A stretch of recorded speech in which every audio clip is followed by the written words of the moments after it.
প্রধানমন্ত্রী নরেন্দ্র মোদীর সঙ্গে এবার সাক্ষাৎ হতে চলেছে দিলীপ ঘোষের।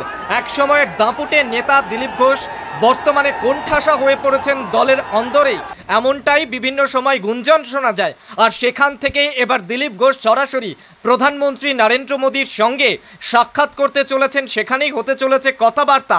18ই জুলাই দিন নির্ধারিত হয়েছে, যেদিন দুর্গাপুরে প্রধানমন্ত্রী নরেন্দ্র মোদীর সভা রয়েছে, সেদিনই বিজেপির এক সময়ের দাপুটে নেতা দিলীপ ঘোষের সঙ্গে সাক্ষাৎ হতে চলেছে তার। আর জানা যাচ্ছে যে 17 তারিখ রাতে দুর্গাপুর পৌঁছে যাবেন দিলীপ ঘোষ শুধুমাত্র একেবারে প্রধানমন্ত্রীর সঙ্গে সাক্ষাতের জন্য। কিন্তু যে জল্পনা চলছিল যে দিলীপ ঘোষ কোণঠাসা হয়ে পড়েছেন দলের অন্তরে, তাকে কোনো সভা সমিতিতে দেখা যাচ্ছে না, তাকে কোথাও দেখা যাচ্ছে না বিজেপির কর্মসূচিতে, সেই জল্পনার অবসান ঘটল শুধুমাত্র শ্রমিক ভট্টাচার্যের এই আমলে এসে। শ্রমিক ভট্টাচার্য যখন বিজেপির নয়া রাজ্য সভাপতি হয়েছেন, ঠিক সেই সময় দিলীপ ঘোষের সঙ্গে বিজেপির যে সমীকরণ, সেই সমীকরণ নতুনভাবে পুনরুজ্জীবিত হচ্ছে বলেই মনে করছে রাজনৈতিক মহল। আর যে বিতর্ক চলছিল যে দীঘায় জগন্নাথ মন্দিরের উদ্বোধনে রাজ্য সরকারের আমন্ত্রণে সাড়া দিয়ে বিজেপির এই নেতা পৌঁছে গিয়েছিলেন মুখ্যমন্ত্রীর সঙ্গে দেখা করতে, আর তারপর থেকে দলের অনেকেই তা মেনে নিতে পারেননি। আর সে কারণে দিলীপ ঘোষ আরও বেশি কোণঠাসা হয়ে পড়ছেন বলে অনেকে মনে করেছিলেন।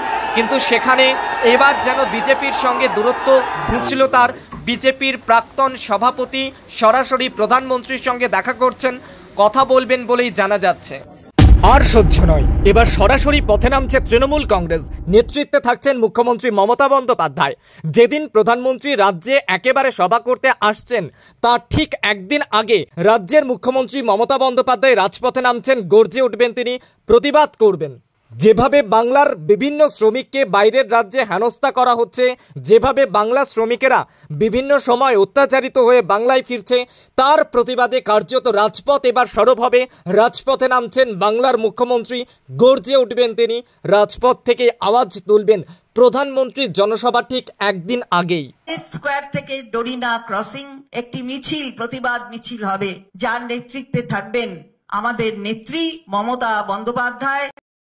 ভারতবর্ষের জাতীয় গীত বলুন আর জাতীয় সঙ্গীত বলুন, দুটোই কিন্তু বাংলার মানুষের লেখায় এই অবদান। যারা রচনা করেছিলেন তারা বাংলার মানুষ, বাংলা ভাষী।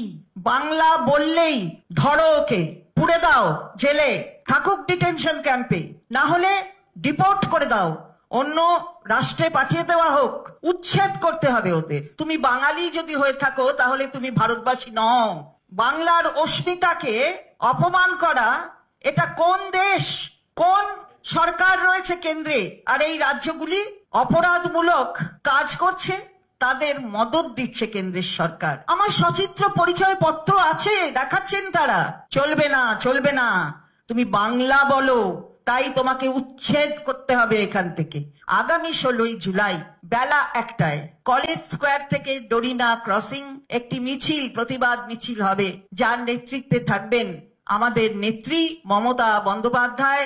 এই মিছিলে সামিল হবে কলকাতা ছাড়া হাওড়া, সল্টলেক, দমদম এবং ভাঙড়। একই দিনে 16ই জুলাই 2 থেকে 4টে এই প্রতিবাদ সংগঠিত হবে প্রত্যেকটি জেলায়।